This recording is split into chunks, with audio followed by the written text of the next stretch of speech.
I know that they just want me to reach my full potential, and that wasn't going to happen there. So I had to then make sacrifices for whatever my future family and my future requires of me. And so it was incredibly scary because I live off of stability. And it was hard to walk away from money. That's what will get you too, is like how much money you can make in that world. And I, at 26, was doing very well. And so welcome to the Full Fueled Podcast. Welcome to the Full Fueled Podcast. Welcome to the podcast with your host, Matt Tack. With your host, Matt Tack. Your host, Matt Tack. Who are you? I'm Dr. Alfred Alessi. Dr. Alfred Alessi. Dr. Alfred Alessi. They know by now, bro. They know by now. I'm going to set what the new normal looks like in my life. You're not limited by your genetics. You have a superpower that is lifting people up. And dude, you look real. The only way we're going to get the word out is with you. Live full fueled. Live beyond limits, baby. Let's go.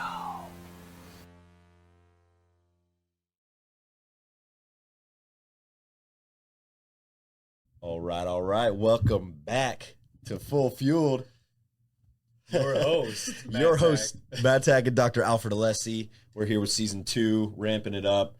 Phenomenal guest today, Alexis Nejaime, the host of the Minutes of Positivity podcast. We're going to be talking about quitting your job, the 9-to-5 grind, going entrepreneur, what the hustle looks like, keeping that positive mindset, and all things health, wellness, and positive thinking. Right? Positivity. Thank you for being on the show today. thank you for having me. This is my first podcast interview. I'm usually on the other side, so this is really cool. So we'll keep it casual. You're the interviewer. Yeah, I'm not used to that. Seats today. Awesome. Well, tell us a little bit about yourself, a little bit about your podcast, kind of the focus, and what you're doing with it all. Yeah, so I'm originally from Massachusetts. I moved to Tampa about 4 years ago. And I started the podcast about 4 years ago. And so, or about 3 years ago. And I really just wanted a space where we could tell stories. That was the motive behind it, was like, I just want a space where people can come on and share their stories about life. And I had gone through some things in mine where I was like, people could relate to this. This is a great idea. And then as I started doing it, I realized that I just was not in a great headspace. And so I felt like a fraud almost, because I was promoting all this positivity and trying to put all these incredible people on my podcast when I just wanted to crawl into bed and not talk to anybody. Yeah. And so it felt, what was supposed to be really enjoyable to me felt so much like a chore that I decided I'll just take a little bit of a break from it. And then 2 years went by. And so I just relaunched it with a completely different mindset, a completely different intention, and I feel incredible about it now than I did before. Yeah, that's cool. Eric Thomas, you ever heard of the hip-hop preacher? Mm-mm. Oh, dude, he's cool. But anyways, pick up where you left off. Yeah. Like, that's such a cool concept, because if it does take 2 years, it's like, yeah, 2 years went by, but so what? Pick up where you left off, and that's what you're doing. I love that. And timing is everything, and I think that I know there was a reason I had taken that time off. It might not have made sense to me then. However, now looking back, I'm like, oh, thank God I took that time, because I don't know that I would have been equipped for what's coming had I stayed in it. Whereas I took time to get to know myself, take care of myself, heal a little bit, get healthy. And now I'm like, I'm mentally, physically, spiritually prepared for wherever this podcast could actually take me. That's so good. Yeah. So I think sometimes you have to take a break from something to come back stronger, just like working out, just like, you take a couple weeks off from the gym and I feel stronger going back. This is no different. It happened to be 2 years. Sometimes you got to hit that reset a little bit. And yeah. Again, like the timing, maybe 2 years ago, if you would have tried to like push through it and force it, right? Square peg round hole kind of thing. You're trying to make something work that's not like ready for it or at that time, and then maybe you would have quit, right? Like maybe you wouldn't be here today doing it. So right. Good job for listening to like kind of your internal voice and following that. Yeah, for sure. I think we all got to be better about doing that. Yeah. Yeah. I was still in my corporate job too, which was a big. So you're trying to do two things. So I was where I had to be present for both, and they both needed my attention, and my corporate job was not a place where I was happy anymore. And so it was trickling into those other things. And I think when that starts to happen, it's really hard to continue to put yourself into, like, I couldn't see the opportunities that were coming anymore. I was checked out. Yeah, tell us about that. So what did you do for a corporate job? I worked for a pharmaceutical company in the compliance department. I was one of their lead investigators. So we made the drugs in the manufacturing. We had the manufacturing building. And so we would manufacture the drugs. And so my job was to investigate when something went wrong. And then I had to sit with the client and basically tell them that, there's a hair in the vial and this is why. And, I just got yelled at a lot. I wasn't the person they liked. And then lunch would happen and we'd be having lunch and they'd be different people. And then lunch would go away and they'd be like, so why was the hair there? Did you put it there? I'm like, I didn't put the hair there. Like, I'm not in there. Yeah. So I was just this messenger that they killed the messenger. Yeah, you had to go in there with the bad news. You're always looking for a problem. Always looking for a problem and always looking for a solution. And it's exhausting because you're like, even when you find the solution, something else happens. And you're like, okay, so we're back here again. But I was good at it. And I have a master's degree in health administration. And so I definitely have a passion for healthcare. And I just think it looks different now.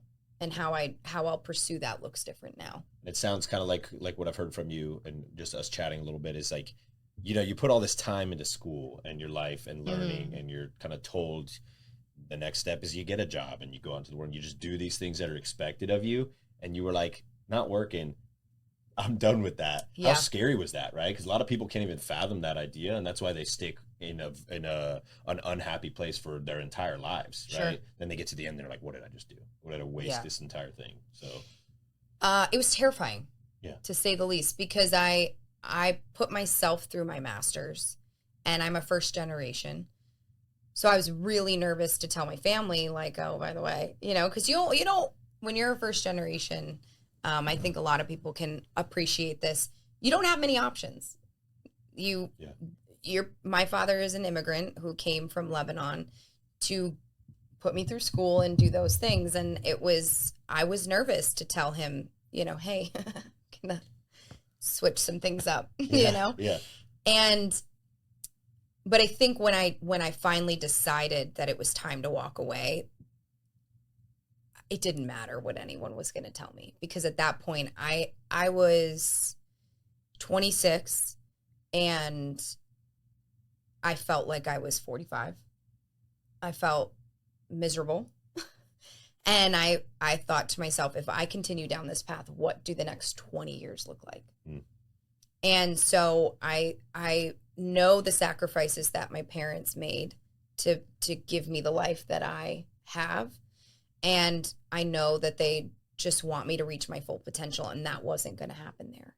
So I had to then make sacrifices for whatever my future family and my future requires of me. And so it was incredibly scary because I live off of stability. And it was hard to walk away from money. That's what will get you too, is like how much money you can make in that world. And I, at 26, was doing very well. And so to think about walking away from financial stability, it was like, oh, I'm making it really, this is crazy. And it was the best thing I ever did. So as scary as it was the best thing I could have done.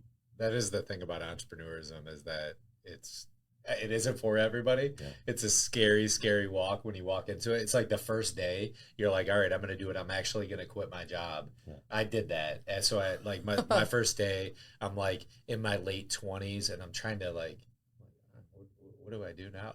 I didn't have like, I kind of had the side hustle, but I was just getting into real estate a little bit. And I'm like, yeah, this is weird. Like I have a little bit of time, but then there's also that breathing component. I can breathe. Like actually time is on my side now. Yep. And then like I can best utilize it the way I want to. Yeah. Right. And so it's one of those like dynamics that it's this shift. It's this like, complete culture shift. Totally. Because you do have a lot of stability, structure. Somebody else is paying you a paycheck, but now you got to go eat. You got to find it. You got to go. You definitely got to go find it.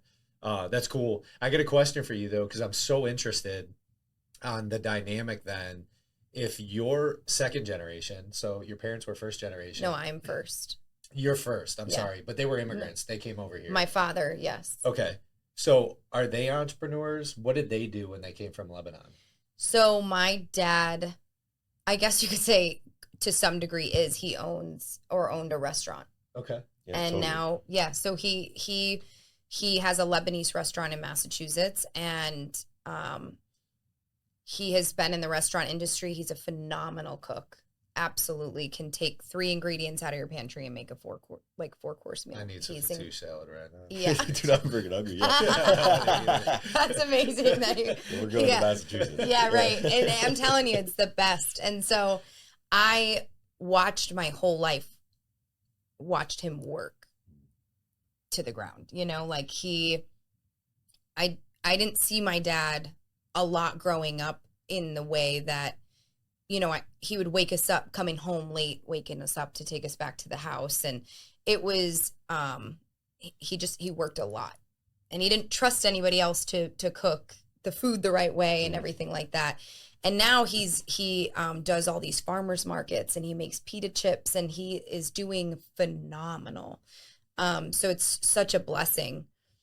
So yeah, he technically is kind of an entrepreneur in his own way. And that's so cool, because we talked about this in our last podcast, right? I had to reflect just this morning. I reflected on this as far as they had a dream. So they had a dream to come from Lebanon to the United States. They wanted to raise their family here, hence you. And like just taking a moment to kind of reflect on that as your parents, like, are they living out their dream, right? Whether or not like that's what he had to do to survive for the family. But he instilled that in you, and that direct reflection was like, thank you. Like, it's almost like at a level of appreciation. And I was just saying that my parents are school teachers, but I was like, if I had to ask them, like, we were middle income class, like I said it in a prior episode, but they were living that out. Like, my dad was a basketball coach, loved the game of basketball. My mom was a reading specialist, just loved teaching. And it was just a different level of success for them. Sure. But they lived their dream, and then they showed me that. I became an entrepreneur because I'm like, look, I got to figure this thing out. Yeah. And that's where you're at, and your dad, you really, like, your parents instilled that because they made that choice. Do you see it that way? I guess I didn't necessarily look at it that way, but now that you say that, probably to some degree, I definitely have asked people, my parents and my aunts and my uncle, like, what they would do if they weren't in their current job. And sometimes it's different than what they're doing, you know? And I always wonder if that was something that they would ever go back to or not. I do come from a family of business owners. My mom's family owns car dealerships. So they all built the car dealerships from the ground up. So I grew up in that and watching my uncles, my grandfather, my uncles create an incredible business selling cars, and they're very well known in Connecticut for that. So I guess I definitely get my work ethic and my drive from watching both of my family members, both sides of my family, and how they have definitely gone through ups and downs and have pushed. So I for sure have had really great examples of, even though it's hard, you get up and you keep going. And you stay true to yourself and you keep going. So I definitely have had great examples, thankfully. And it's not like you had to do this, right? Like, you could have just kept that job, and it's easier to collect a check and just kind of listen and, say yes or no, sir, that kind of thing, right? Totally. But you know what's funny about that trail, right? And I would have climbed the ladder. There's no doubt about that, because I just know myself. I would have been like, okay, well, it's time to get into a manager role. And then I originally wanted to run a hospital. That was the whole reason I got my master's degree. I was like, I'm going to be the CEO of a hospital. And then I sat down with the CEO of a hospital, and he made a lot of great points. I had breakfast with him, and I thought, how happy was he? That's interesting. It put into perspective. Yeah. I said, you know what, but I'm different. And so I was like, I'll keep trying.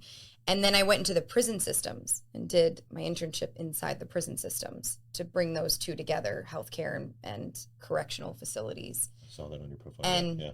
And so then I was like, can I do something with this? And I started to, and I still think I will do something. I know I will do something with healthcare and criminal justice and prison reform. It just looks different from a different, I wanted my job to be different. I wanted to wake up and like what I do, if it's going to be something I have to do every single day. So that was really what it was. But I absolutely, it would have been easier to sit there and just keep working away. And then I don't know who I would have become then. Yeah, and I don't know that I would have liked that person because I didn't really like her at 26. I wasn't going to like her at 36 or 46. Yeah, that's so. And that freaked me out. This is like I think of these things in really like kind of deep thought because, you know, the generation, especially somebody that's an immigrant. So my wife, her dad was an immigrant from Ecuador. He's an entrepreneur. And I've learned a lot from him, but it's always to make your kids' lives easier, right? You're working so that like they can have an easier life, but the becoming of them, you don't see the becoming of them. Like you're making a decision because you want to narrate your story. Totally.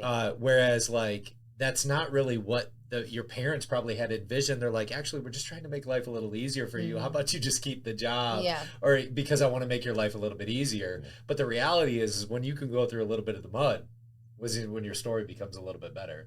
And so that's kudos to you. That's awesome. Thank you.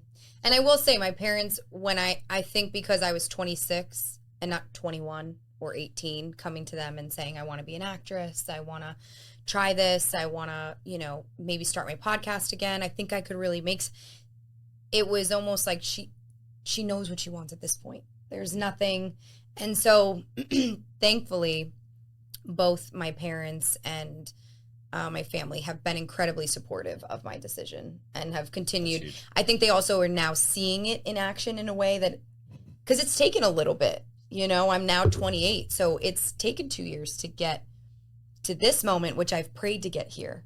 So I'm like, I know where I'm going, but I've waited to get to this moment. So I'm going to enjoy this moment.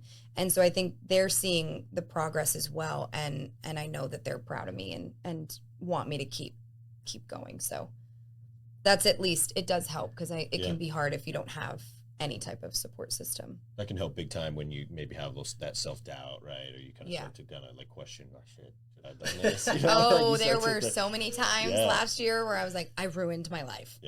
I ruined my life. Like, this is crazy. Because I think what you said before, it was like you get to breathe when you quit. Yeah. And it was like, I'm just taking like a vacation. I'll go back, you know? And then I was like, oh no, I quit. Like, I cannot go back. I sent my computer. Like, I don't have health insurance anymore. What am I, you know? And so I had to find all those things and figure it out. And I had to go get another job I just didn't ever anticipate having to do again. That was outside of that world, you know? And it's hard because it's so much easier to be like, I have a master's and brag and I have a good job. It's when you leave it that people are like, what are you doing? Yeah. Why would you do that? It's so different from the norm, right? Right. That's kind of what we were talking about, right? So and it's scary to them. Yeah. So therefore they tell me that they project it onto me. 100%.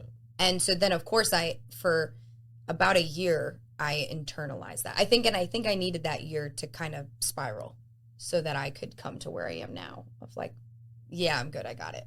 Like, this is what I'm supposed to do. Gotta get through the mud, dude. You gotta get through the mud. Yeah. And the mud is super scary.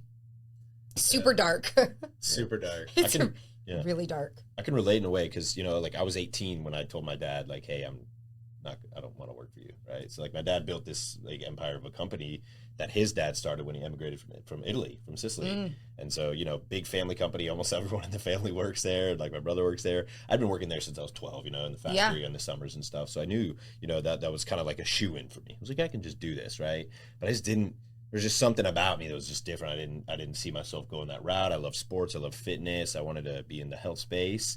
And so like having that conversation with my dad, like, hey, I'm going to do something else, you know, it's like now shit, like now I got to figure it out, right? Because like he had this plan, right, that he kind of set in motion for me. But Totally. you know, I am happy that I am because I've learned so much about myself through the journey, that I am stronger than I actually thought I was, right? Like I don't need to rely on others for my happiness, for my success. Like I can do it, right? And so, yeah, I think the entrepreneurial grind is not for everyone. I think that's like a real heart check to be like, when it's the mud, right? When you're going through the valleys and the mud, like, do you rise or like do you crumble and like run for help, right? And so it's like sometimes it's good to ask for help. Obviously, I don't mean that, but you know, like, how do you respond to that? So kudos to you. That's awesome. I think all three of us are in that same mindset. Yeah. Shout out to you too. I mean, I think that we've gotten to just know each other obviously really, really well. But that's one of the mad respects that I just have for you, because I've gotten to know his family. I've gotten to know the environment a little bit more. And like, you're the black sheep. Like, the reality is like, you definitely made that decision. Yeah. And I got mad respect for you, brother. I appreciate you, man. Thank you. Not easy. Yeah. Well, tell us a little bit about, you know, the focus of the podcast. It's called Minutes of Positivity. Yep. So it's very much mindset focused. What do you talk about? Like, what do you get into, and kind of what are maybe some of the top 3 kind of topics that you dial on?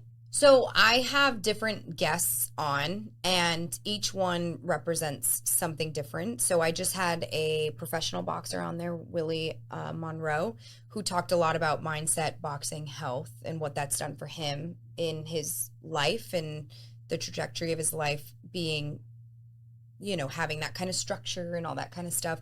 And he talked a lot about mindset and that, so I loved that. And then I had somebody on there, Bridget Gibson, who talked a lot about just positivity and looking at the world from a different view and what that can do for you. So it's really about Minutes of Positivity, right? It's essentially a big umbrella.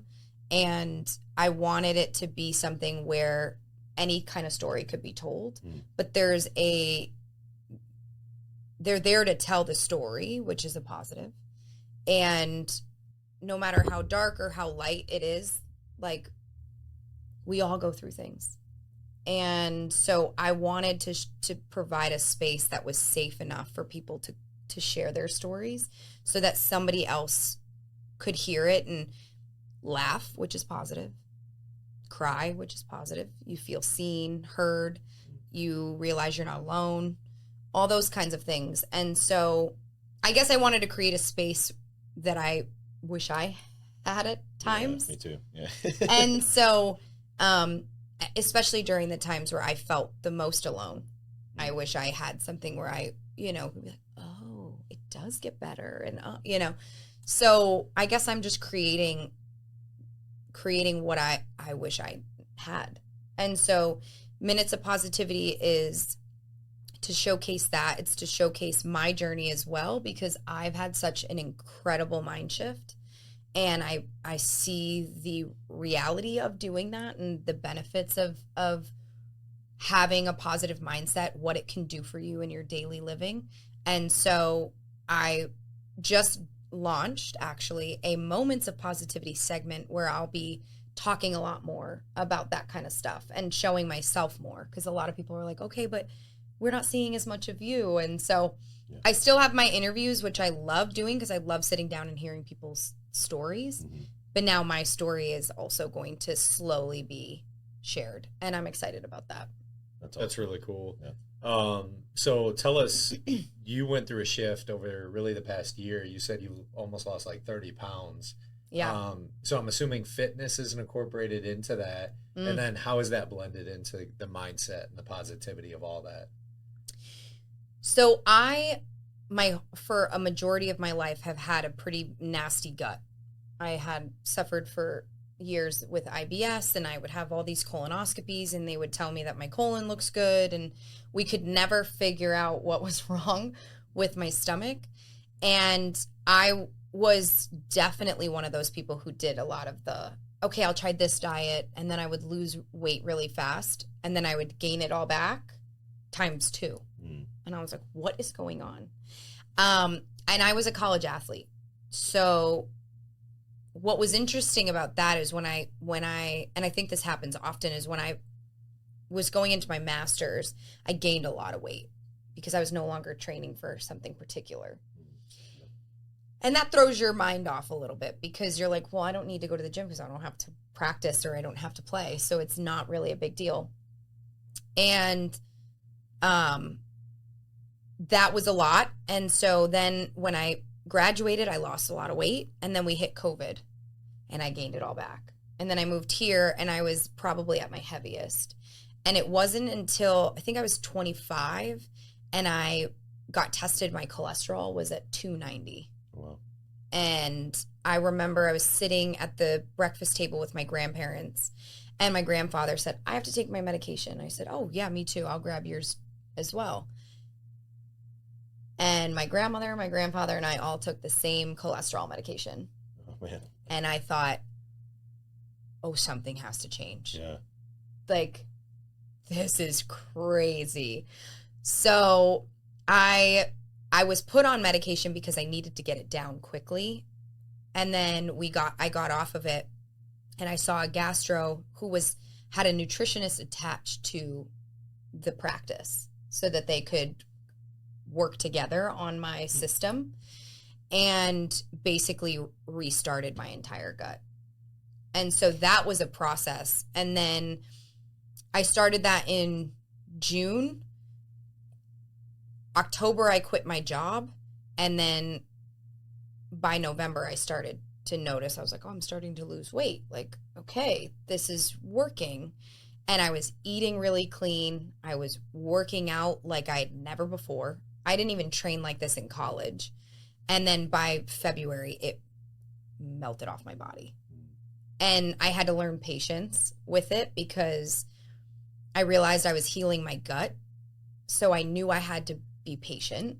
It was different than just losing weight. It was, I just got to a point where I said, I just want a healthy body. And whatever I look like, I look like. I just need a healthy body at this point. And I just started making some serious changes and just started changing how I think about it too. I'm like, I get to do this. I get to work out. I have the ability. And it just started melting off my body. And this has been the longest, I think, in my life where I've actually maintained a physique because I did it the most natural, efficient, patient way I could.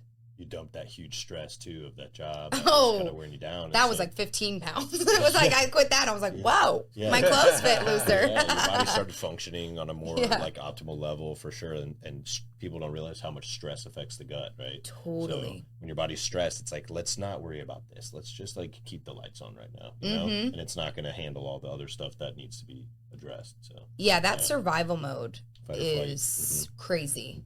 And what it does to your mind and your body. There was a moment where I thought I was just never going to not live without feeling anxiety. And I started to really, I was working with my life coach and I said, something has to change. I am in shambles at this point. I'm spiraling. I quit my job. I'm doing all these things, but I'm actually not doing anything.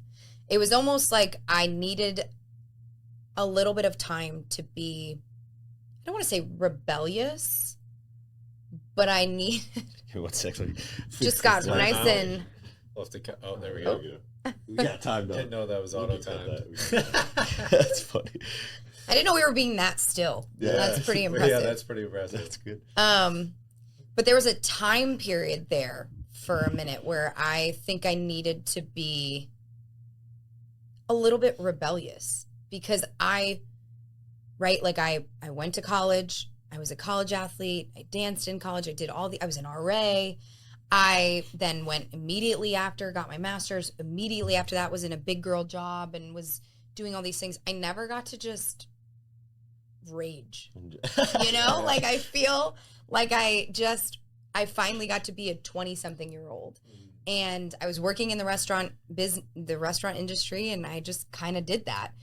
And then I got to a point where I was like, okay, I don't like how all of this feels. Unsustainable. You know, and like, I can't do this. I'm surrounded by people. None of this is making something. And so I started reading this book, Positive Intelligence, and that changed everything for me. It's such an incredible book. My roommate says I should be the poster child for the book. And I would agree with that. because it did it. My life coach told me, you need to read this book. It's time. And I read it. And the first chapter I texted him and I was like, so this is a personal attack and I don't like it. And he goes, you call me when you're done. And it was like I had to reintroduce myself to him. It changed my entire mindset. And then things started happening. I quit that job and went to a different restaurant industry, or different restaurant job. And the way that I treat that job is way different than the one I used to. I started really putting myself out there. I was doing a lot more things with acting because I was in acting school for 2 years, actually 3 years, and still am. And so I just like, the ball started actually rolling. And so as much as I was taking care of myself, I wasn't taking care of myself. And then I started to really put all of that stuff in motion. And I remember one day I just sat down on the couch and it was still. And I started crying. I was like, why am I crying? I'm like, is it that time of the month? Like, why am I crying? I felt peace. And I realized I hadn't had anxiety for like 3 days. And I was like, it is possible. It is possible to live without that survival mode 24/7. It's not normal to live in that. And now I live 80% in peace. And so when I am anxious, I know exactly what that feels like. I know where it sits. I know why. And I just have so much more control over my health, my mental stability, my spirituality, everything. And it just all somehow like came together. And now I feel ready to take on my career differently, my health differently, and keep doing that because I feel prepared. Whereas like last year, I was like, I'm not prepared. Why did I quit my job? I'm not prepared. But I needed that year to just kind of go batshit crazy for a second. So that I needed to go as, honestly, I had to hit like a rock bottom, a version of that for me to go, okay, it's time to wake up. Yeah. Sometimes that's what it takes. Yeah. Unfortunately. But we talk a lot about like the pillars of life and like having balance in a way, right? If you're super focused in your career, that's a good thing. But if it starts to suck from other areas, right? Your fitness is low, or you're unhealthy there, or your mindset is crap, but you're super fit. Like that's not proper balance, right? The body, it's an unsustainable thing. You got to have all these things kind of in check, right? Yeah. So we're very focused on that. So it sounds like that's kind of what you went through. It's like you were like, all right, like this thing's good. This is shit. Like this is good. Like, how do I stack the It was box? like nothing was aligning. You know? Everything was, right. I would get something really good and then something else was really in the gutter. And I was like, how are any of these going to align? Mm-hmm. And now I feel the most balanced. I'm like, okay, Yeah. I can handle anything at this point. I'm like, I got it. Yeah, That's awesome. There's a book that I just finished reading. It was Play a Bigger Game. But he was basically talking about, we have pillars that we essentially work on and we kind of live by in terms of our core values, Alfred and myself. But he gave a good context of it. And it's exactly what you were saying. There's burners, right? And so there's burners that you put up, and then there's also burners that you kind of like temperature down. They're not off, but they temperature down. And so it's this concept of we're in a season of business is business right now. So like it's very hectic. But then there's also what burners can you have at like a relatively high heat, but then not sacrifice other things. And so for me, my priority, like my health is very much priority. And so I focus, like that burner's relatively high right now. I wouldn't say it's at its highest because when we're working out, it's 45 minutes to an hour and we're done. Like we're jacked, but people don't realize like we put in the intention of the workout. We talked about this in the podcast of just being super intentional with our workouts and then we're out, right? Right. And then we're back to work. So you would think on Instagram, though, the way we post, we work out all the time. That's not the case. Right. So we're like hyper-focused with our workouts. We're hyper-focused with our nutrition, but we got kids at the end of the day. And so in the season of life, that burner's really hot. Mm-hmm. And because I'm not going to miss out on their life. Like I got 3 girls, and I'm not going to miss out on the seasonality of that because I know that Genevieve's going to turn 18. I know that not this year. She's 8 right now, but she will be 18. Yeah, right? sure. And so it's like putting that in the spectrum of where that heat check is. Whereas when she's probably 15 or 16 and she's hanging out with her friends, and I'm not the most important in the world person anymore, like things do dial differently and the burner comes on differently, right? I might choose to do an Ironman during that time frame because like I have the capacity to really dial in some training. I'm not going to do that right now because I know the training that takes. Yeah. And so it's these burners that you can put on. Of course, when you're single and you have like the maximum capacity of time, there's a few burners you can put on. Yeah. But I thought about that process of like being able to temperature check those burners of what we say no to and what we say yes to. Right. And then being able to, put it at a high heat, then put something at a relatively low heat. But when you can pull those strings, you become well optimized. And on that point, dude, like pulling the strings, like how do you elevate one without sacrificing another? And I think that's where it comes to like those efficiencies that you put in, or like tactile things that you can do to make the workout less time expensive so that you can free up time for other things without sacrificing the benefits of that workout, right? And that's what we talked about with Jerry, was like circuit training versus, traditional bodybuilding, sitting on your phone for an hour and a half. Like people who are like, yeah, I go to the gym for 2 hours. I'm like, wish I could. Love the gym. One of my favorite places on the planet.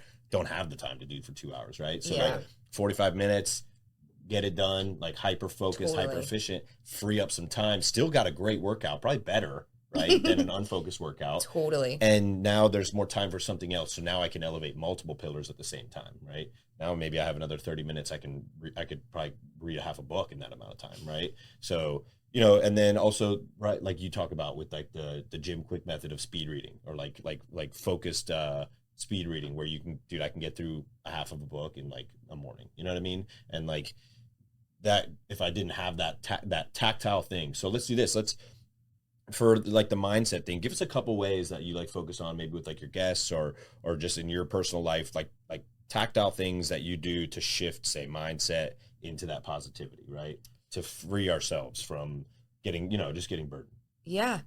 So things I do for myself that have helped, I will say, in setting boundaries too, because I think I call myself a recovering people pleaser, because I loved helping everybody else, and I would take on this. I'm like, I'm this martyr. Like, I put everyone before me. Okay, that's crazy. Just so you know, that's not how it, you have to put yourself first so that you can be the best version for these people. Agreed. And so I learned that the harder way. But here we are.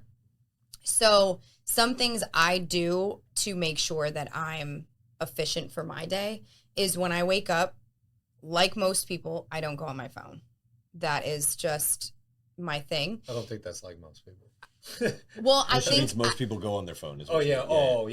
Is that what you meant? Yeah. Okay, got you. And I also think a lot of people are like, oh, I don't go on my phone, but then they're posting that they don't go on their phone. Yeah. You're like, wait, I'm confused. Yeah. Wait, you're on your phone. But I don't go on any social media till I give myself till like 9 a.m. because I'm usually up before that. Love that. And so I give myself till 9, and sometimes it's past that because I'm already distracted and doing other things. I've really enjoyed journaling lately, over the last year. As I was transitioning out of that like chaotic stage, I started to really tap into journaling and being honest with myself. And I have a separate manifestation journal.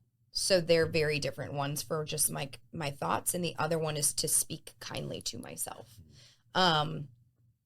And I do that. I speak very kindly to myself. I always say, like, last year, no one could speak worse to me than I did. And now no one can speak kinder to me than I do. Because I think it's just shifting your dialogue in your head and understanding whose voice is speaking at the time in which, because we all have a judge. Like, is that your voice or is that someone else's projection? And so I am very mindful of the way I talk to myself. I'm very mindful of the way I talk about myself to others. And I also don't do anything with anybody until after 10 a.m. So if I have a doctor's appointment, it's not till after 10. I don't schedule anything before 10 a.m. So that allows me to either have a slow morning if I need it, or get a workout in, or go for a walk, or do all the things that just allows me to be with myself before I then go ahead and entertain anyone else. And I try not to take phone calls or anything before that as well. So like, I really have focused on sitting with myself so that I can be better for when other people, come to me. I have enough energy to navigate them. But a lot of things that people have come on to my podcast and have talked about in terms of mindset have all been around the dialogue in which we talk to ourselves. That inner monologue, yeah, and how much of a difference that has made. And something that I've adopted is the thank you more, please. And it's where when something good happens to you, someone compliments you, if you get a new patient, if, whatever it is, if it feels good, you say thank you more, please, which allows that energy to go out to the universe or whomever you believe in, God, that you are acknowledging the gift that was just given to you and that you would like more of it. And I'm telling you, that has changed my perspective, because now I'm seeking for those moments. And I started to just adjust my brain. I'd wake up and I'd say, like, today is a great day. And I'm going to have a great day. And I'm going to make a lot of money at work today. And when I would get a good tip, I would say thank you to them. I'd walk away and I'd be like, more, please. And then I'd get another tip, and then I get another. And it was because then all of a sudden my energy changed, because now I'm seeking that positivity. I'm seeking that high vibrating energy without realizing I'm the one that's putting it out there. Yeah.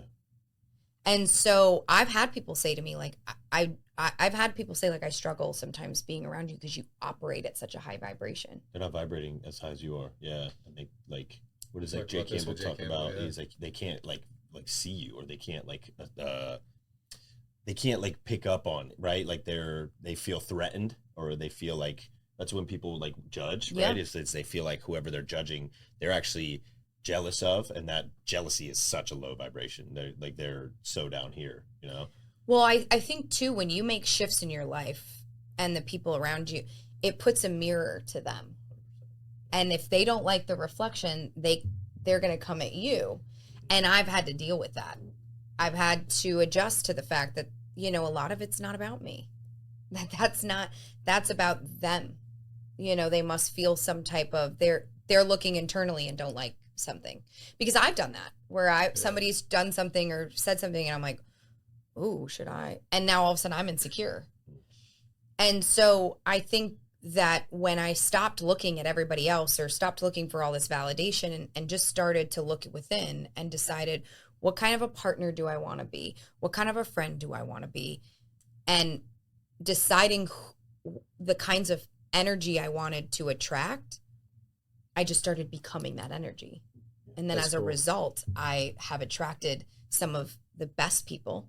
I've had some great networking events. I've done some really good acting things, because I think now I just operate in that energy.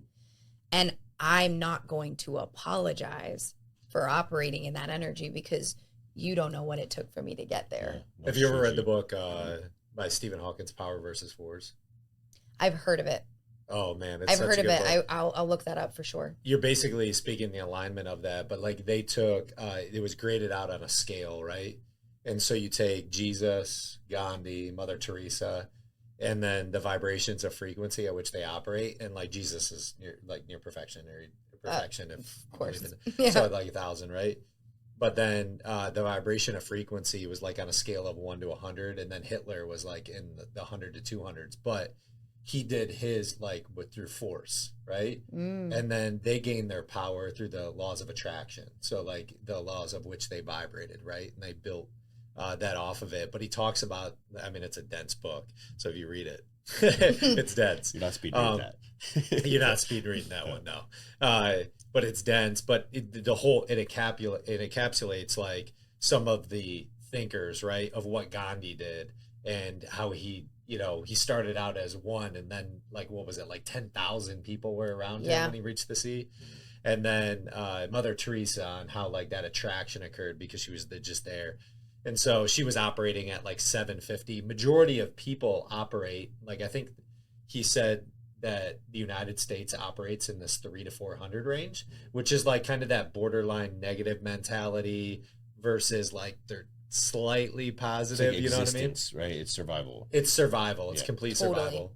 You're alive. You can now have, you're breathing. You can now have power though, like when you operate low. So he was just given an imagery of Hitler on how like you can have that power, but there was no joy in that. Right? You're just massacring people. I'm actually reading the book right now by oh man, I'm drawing a blank on the name. Really good, A Man's Search for Meaning. And it was basically this doctor in a concentration camp that takes you the entire way through it. But what kept him alive was the fact that he had a vision of his wife and meeting his wife again and embracing her. And it's like, it's a really like, it's a brutal story. Yeah.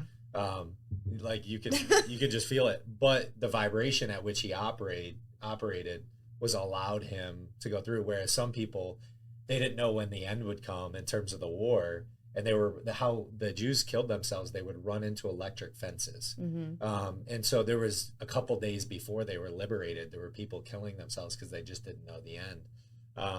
But it's anyways, the point is like, you get a choice to live at that frequency. Yes. And so like that choice is a day by day, and those thoughts compound in terms of that level of positivity and the power of self-talk. I take it back to this, like what kind of, and I don't think it's a bad thing. I think Michael Jordan did a lot, not that I'm comparing myself to Michael Jordan, but I think Michael Jordan, maybe a little bit of Kobe Bryant did this, but like they had a chip on their shoulders. Like they were like, look, I'm going to be the greatest. And like, you're going to, then they forced the greatest around them. But like for me, when I started out, it was always like, I was thinking back to like people that I'm like, they want me to fail. So I'm going to get after it. Like I'm going to just get after it, right? Because I know they want me to fail. And so like, there's that chip that might be good, but then at the end of the time, is there joy in the presence of that? What vibration are you talking, like you're talking about as far as what your frequency at? And so now my mindset is completely shifted, similar to yours, where the way I speak to myself is I give myself authority. I give myself like that, like, yes, I can come in. I am an alpha, but at the end of the day, I can let other people lead. I can step down and I can say, hey, dude, I want to elevate you. And that is like one of the, I mean, you get so much from that service when you can elevate somebody. So anyways, for what it's worth, I read a lot of books. Yeah, no, I want to pick your brain on that. I would agree. I think there was a time too where I was just like, well, I'm going to do it because everybody else thinks I can't, you know? And I think to some degree, it's okay to use that energy to fuel you at times. Right now, it's interesting. I recently wrote in my journal that I want to do it for the time period that I didn't think that I could. Like, I want to do it for the version of me that didn't think that I could, that questioned whether or not I was strong enough, capable enough, resilient enough. I want to prove to her that I can, because I can see my future self. And I talk to her. I sit down with her and have lunch with her often. And I'm like, so how are we doing? What do I need to be doing right now? You look great, by the way. You know, like I will talk to my future self because I know that she is waiting for me. And I'm just trying to be as present as I can because I'm also acting like her, what I think my future self would be doing. And it's sometimes just those baby steps. Like I want to be able to read my book in the morning, you know, one day before my kids wake up. And just practicing those habits now. I'm not saying that I will do it every day. I know that life is life, but I'm creating healthy habits that I didn't have growing up. That's right. And I'm creating a lifestyle that essentially I I see for myself. And so I think it all started when I just switched my dialogue and even talking. I did a photo shoot because I do modeling stuff as well. And I did a photo shoot, and my photographer and I were talking, and I loved every photo. Now, there was a time in my life where I would have hated every photo except for maybe one. I loved every photo. There were 2 photos that were not flattering. So I sent them to him and I said, hey, I love all the photos, including these, but these are my least favorite. He said, why? I said, because the angle in which I'm standing is not flattering to my body. So if we could just use some of the other ones, that would be great. And he was like, yeah, no problem. And just that difference in the way I would have said it a year ago, I would have been like, first of all, I look, and I would have just destroyed myself. Yeah. When all it was the angle of the photo. And so it's just the way I speak, not only to myself, but when I'm talking to others about myself. And I had someone say to me, how do you get like that? I said, get like what? They said, do you really love your body? I said, yeah, I do.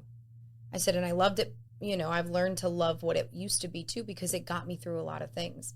I didn't think that then, but, you know, and they said, and I think that there's a misconception that because I lost weight, all of a sudden I'm, you know, don't have any type of dysmorphia, or I don't struggle with body image, or it, you know, I don't have still the mindset there. However, I said, yeah, I do love my body. It's healthy, and I get to work out, and I have the privilege of doing that, and I get to walk, and I get to work and do all those things. And she asked me, how do I get there? She goes, do you just trick your brain? I go, you literally have to trick your brain. Yeah. And just like working out, you practice that every day. And I do believe that the way that I train and the way I work out, and going when I didn't want to, and being able to lose weight but also maintain it and get through the mind shift, is what's going to get me through my career too. Because at the toughest times where I'm like, I don't want to be an actress, I don't want to do this, I'm like, no.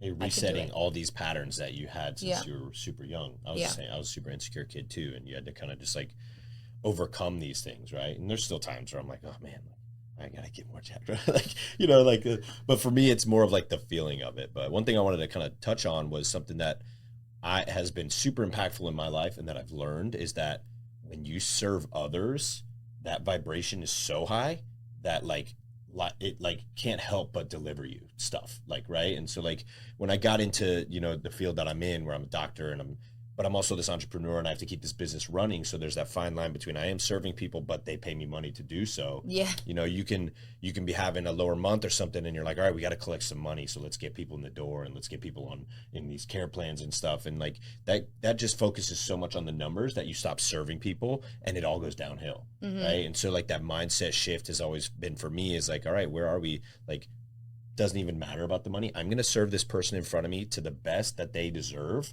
Whatever they choose to do, they'll choose to do. And what they end up choosing to do is pay me a lot of money to help them get better. And it's because they want to, and they realize that the truth of it is that like, I'm just focused on like helping them. You know what I mean? And like everyone in our clinic too. And so I have to like always bring that back to bring back to home, is because like that's what got me through like some hard stuff in my life too. Was like, stop focusing on myself and my pity party and that, and just go serve other people. And like, you can't then focus on the negative because you're so focused on that. Yeah. And it's massive.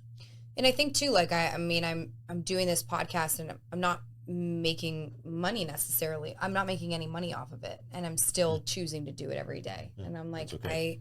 I know one day that will all come, and it's still bringing me joy. So that just tells me like I'm on the right path, because all you ever want to do is wake up and be happy. And I wake up and I'm happy and I'm grateful, and you're doing good work. That's all. Yeah. So what's next? What's next for Minutes of Positivity? I know I'm coming on, so I know I'm excited about that. We have to set that up. That was going to be great. Minutes of Positivity. I'm excited for this new launch. I'm focusing on getting those little moments of positivity out there, and hopefully getting some more of my modeling and acting gigs. Cool. So I see it. I know, you know, if I quit now, I'll realize how close I am. So I'm We won't let you. I'm not ready to do got that. you. So we're We'll doing it. tell our audience where they can find you, find the podcast, Yes. Instagram, website. So anything. Instagram is Alexis Nejaime. It's just my name. Minutes of Positivity has its own page as well. And then you can find me on TikTok and YouTube by clicking just Alexis Nejaime. Awesome. Thank you so much for coming on the podcast. We appreciate you so much. Thank you for having me. This has been good great. conversation. Thank you for I know having it's going me. to help a lot of people. So, yeah. as always, this is Full Fueled. And it is affectionately, season 2 is going to be sponsored by Lessee Functional Health. That's right. So if you need the best chiropractor in Tampa Bay, check us out. Welcome to the Full Fueled Podcast. I'm going to set what the new normal looks like in my life. You're not limited by your genetics. You have a superpower that is lifting people up. So unfortunately, most businesses aren't going to use the highest quality ingredients. What's your approach? Dude's jacked. I know he's jacked. That's why I'm asking him. I don't think he lifts. It's consistency in everything that we do that really compounds. Only way we're going to get the word out is with you. Live full fueled, live beyond limits, baby.